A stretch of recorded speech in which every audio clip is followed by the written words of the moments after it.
2025ರ Asia ಕಪ್ನಲ್ಲಿ Bharat ಮತ್ತು ಪಾಕಿಸ್ತಾನ ನಡುವಿನ ಪಂದ್ಯದ ಬಗ್ಗೆ ಈ ಬಾರಿ ಹೆಚ್ಚು ಪ್ರಚಾರ ಇಲ್ಲ. ಸಾಮಾನ್ಯವಾಗಿ ಈ ಪಂದ್ಯ ವಿಶ್ವದ ಯಾವುದೇ ಮೈದಾನದಲ್ಲಿ ನಡೆದಾಗಲೂ ಕ್ರೀಡಾಂಗಣ ಪ್ರೇಕ್ಷಕರಿಂದ ತುಂಬಿ ತುಳುಕಾಡ್ತಾ ಇರುತ್ತೆ. ಆದರೆ ಈ ಬಾರಿ ಏಷ್ಯಾ ಕಪ್ನಲ್ಲಿ ನಡೆಯಲಿರೋ ಈ ಪಂದ್ಯದ ಬಗ್ಗೆ ವಾತಾವರಣ ಸ್ವಲ್ಪ ವಿಭಿನ್ನವಾಗಿದೆ. ಭಾರತದಾದ್ಯಂತ ಈ ಪಂದ್ಯವನ್ನು ಬಹಿಷ್ಕರಿಸಬೇಕು ಅನ್ನೋ ಬೇಡಿಕೆಗಿದೆ. ಪಹಲ್ಗಾಮ್ ಭಯೋತ್ಪಾದಕ ದಾಳಿಯನ್ನು ಇನ್ನೂ ಕೂಡ ಯಾರೂ ಮರೆತಿಲ್ಲ. ಆ 26 ಜನ ಅಮಾಯಕರ ಸಾವು ಚೀತ್ಕಾರ ಇನ್ನೂ ನಮ್ಮ ಕಿವಿಯಲ್ಲಿ ಮಾರ್ದನಿಸ್ತಾ ಇರುವಾಗಲೇ ನಾವು ಅದೇ ಪಾಕಿಸ್ತಾನದೊಂದಿಗೆ ಕ್ರಿಕೆಟ್ ಆಡಿ ಸಂಭ್ರಮಿಸಬೇಕಾ ಅನ್ನುವಂಥ ಪ್ರಶ್ನೆ ಸೋಷಿಯಲ್ ಮೀಡಿಯಾದಲ್ಲಿ ಚರ್ಚೆ ಆಗ್ತಾ ಇದೆ. ಆದರೆ ಇನ್ನು ಕೆಲವರು ಹೇಳ್ತಾರೆ ಕ್ರಿಕೆಟ್ ಬೇರೆ, ಆ ವೈಮನಸ್ಸು ಅಥವಾ ರಾಷ್ಟ್ರೀಯತೆ ಬೇರೆ ಅಂತ. ಆದರೆ ಆಟದ ಮಧ್ಯೆ ಅದನ್ನೆಲ್ಲ ತರಬೇಡಿ ಅಂತಲೂ ಕೂಡ ಹೇಳ್ತಾರೆ.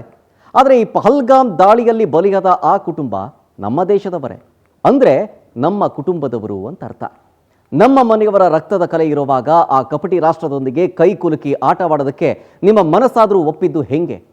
ಅವರ ಸಾವಿಗೆ ಬೆಲೆ ಇಲ್ವಾ ಅನ್ನುವಂಥ ಪ್ರಶ್ನೆಯನ್ನ ಇಡೀ ದೇಶ ಮಾಡ್ತಾ ಇದೆ. ಜೊತೆಗೆ ಅಂತಹ ಸಿಂಧೂ ನದಿ ಒಪ್ಪಂದವನ್ನೇ ರದ್ದುಗೊಳಿಸುವಂತಹ ಕಠಿಣ ನಿರ್ಧಾರ ತೆಗೆದುಕೊಳ್ಳಬಲ್ಲ ನಮ್ಮ ಸರ್ಕಾರಕ್ಕೆ ತನ್ನ ಕಣ್ಣ ಮುಂದೆಯೇ ನಡೆಯುವ ಒಂದು ಕ್ರಿಕೆಟ್ ಪಂದ್ಯವನ್ನು ರದ್ದುಗೊಳಿಸೋದಕ್ಕೆ ಯಾಕೆ ಸಾಧ್ಯ ಇಲ್ಲ? ಸಂಪೂರ್ಣ ಬಹಿಷ್ಕಾರದ ನಿರ್ಧಾರವನ್ನು ತೆಗೆದುಕೊಳ್ಳೋದಕ್ಕೆ ಅಡ್ಡಿ ಆಗ್ತಾ ಇರೋದಾದ್ರೂ ಏನು ಅನ್ನುವಂತಹ ಪೋಸ್ಟ್ಗಳು ಹರಿದಾಡ್ತಾ ಇದೆ.